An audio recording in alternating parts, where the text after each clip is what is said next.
መንግስት የአክቲቪስት ስዩም ተሾመን አድራሻ አላውቅም ሲል ለፍርድ ቤት ምላሽ ሰጠ።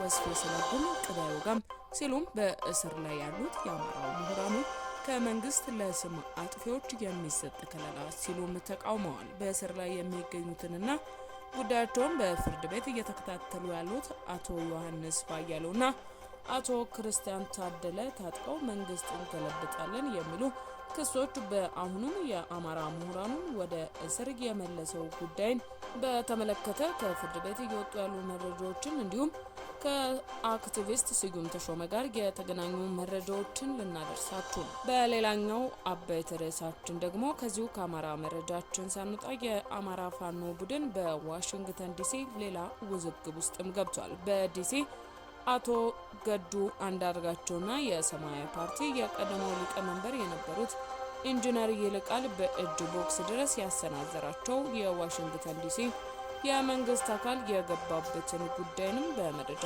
ሰዓታችን ተመልክተናል። እኚህን መረጃዎች በመረጃ ሰዓታችን በዝርዝር የምናደርሳችሁናል። ሰላም ጤና ይስጥልን። የተወደዳችሁ የፊሽታ ሚዲያ ተከታታዮቻችን በያላችሁበት የበዛ ሰላም ለእናንተ ወደ ተከታታዮቻችን ይሁን እያለን ሰሞንኛና ወቅታዊ ትኩስ መረጃዎች እንዲደርሷችሁ ይህንን ቻናላችንን ሰብስክራይብ በማድረግ ቤተሰብ ይሁን እያለን ወደ ዛሬ ዝርዝር መረጃችን አለ።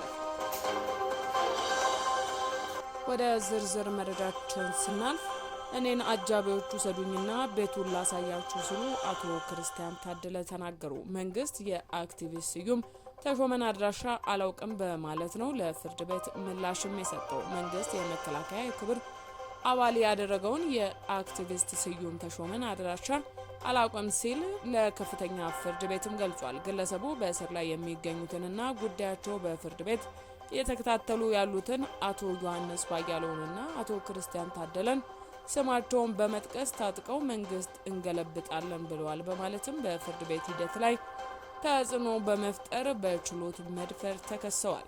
በዚህም መሰረት የፌዴራል ከፍተኛ ፍርድ ቤት ስዩም ተሾመ መጋቢት 30 ቀን 2017 ዓ.ም እንዲቀርብ ትዕዛዝ ቢሰጥም ሳይገኝ ቀርቷል። ተከሳሹ ፍርድ ቤት እንዳይቀርብ የታዘዘውም የፌዴራል ፖሊስ የመንግስት ተንታኝና የመከላከያ የክብር አባል የሆነው ስዩም ተሾመን አድራሻውን አላውቅም በማለት ሳያቀርበውም ቀርቷል። በችሎቱ የቀረቡት አቶ ዮሐንስ ባያለው ይህንን ግለሰብ ከአሁን ቀደምም በስም ማጥፋት ወንጀል ከስሾው በፍርድ ቤት ተቀጥቷል።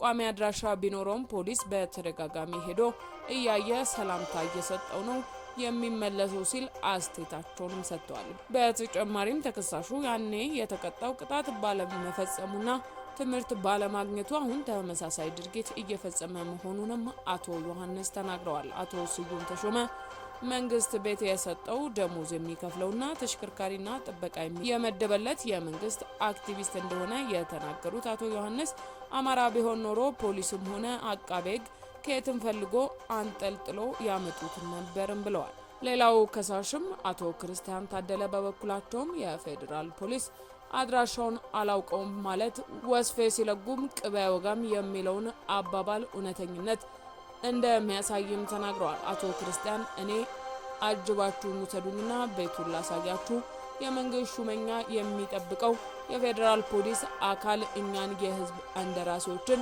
ከቤተሰቦቻችን ፊት ደብድቦና አዋርዶ ለማምጣት ያልተቸገረ ፌዴራል ፖሊስ ላገኛቸው አልቻልኩም ማለቱ ስላቅ ነው ሲሉም ለፍርድ ቤት ተናግረዋል። አቶ ዮሐንስ ስዩም ሲከሰሱ የማይቀርበውና ከለላ የሚሰጠው በመንግስት ደረጃ የአማሮች ስም እንዲጠፋ ስለተፈለገ ነው ብለዋል። ከዚህ ቀደም አክቲቪስት ስዩም ተሾመ ሰኔ 6 ቀን 2014 ዓ.ም ከባድ የስም ማጥፋት ወንጀል በመፈጸም በአቶ ዮሐንስ ባያለው ክስ ተመስርቶባቸው ነበርም። በዚህ መሰረት የአዲስ አበባ ከተማ አስተዳደር ንፋስ ስልክ ላፍቶ የመጀመሪያ ደረጃ ፍርድ ቤት በመዝገብ ቁጥር 56905 ስዩም ተሾመ የአቶ ዮሐንስ ባያለውን ስም በማጥፋት የ4 ወር እስርና የ100,000 ብር ቅጣት አስተላልፎበትም ነበር። ምንም እንኳን ፍርድ ቤቱ ቅጣቱን ቢወስንም ግለሰቡ እንዳይቀጣ በገዢው መንግስት ከለላ ተደርጎለታል የተባለ ሲሆን ይህንኑ ተከትሎ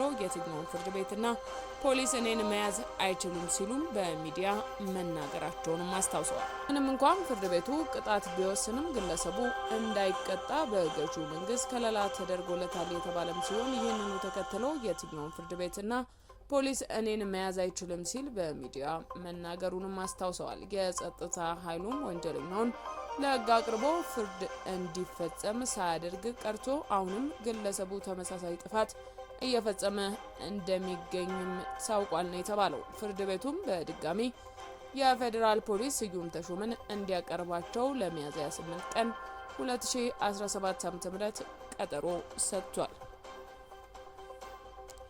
ውድ የፊሽታ ሚዲያ ተከታታዮቻችን ለዛሬ መረጃ ሰዓታችን ያዝነላችሁ መረጃ ይህንን ይመስል ነበር። ስለተከታተላችሁን እያመሰገንን ተሰናበትን። በሌላ መረጃ ሰዓታችን እስክንገናኝ ቸር ቆዩልን።